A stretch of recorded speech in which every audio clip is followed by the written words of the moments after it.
Middle ఈస్ట్‌లో జరుగుతున్నటువంటి యుద్ధం వల్ల ఇరాన్ గల్ఫ్ దేశాల మీదకి దాడి చేస్తుంది కాబట్టి, ఇరాన్‌కి వ్యతిరేకంగా గల్ఫ్ దేశాలన్నీ కలిసి బహ్రెయిన్‌తో అక్కడ తీర్మానం చేయించాయి ఐక్యరాజ్య సమితిలో. ఈ తీర్మానానికి భారత్‌తో సహా 135 దేశాలు సపోర్ట్ చేశాయి. అంటే అనుకూలంగా ఓటేసాయి.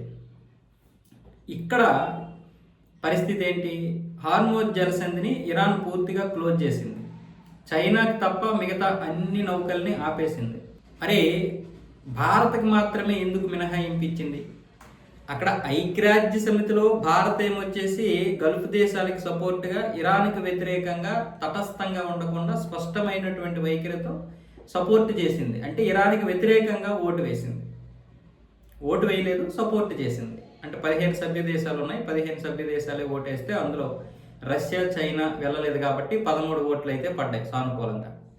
మరి ఇక్కడ అలా వ్యతిరేకంగా ఓటేసినప్పుడు ఇరాన్ ఇక్కడ భారతదేశాన్ని ఆపాలి కదా.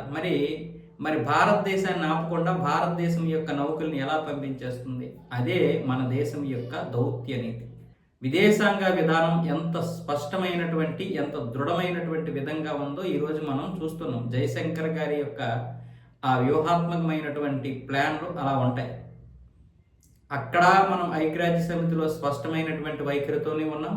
ఇక్కడ కూడా మనం స్పష్టమైనటువంటి ఆధిక్యతని సంపాదించాం.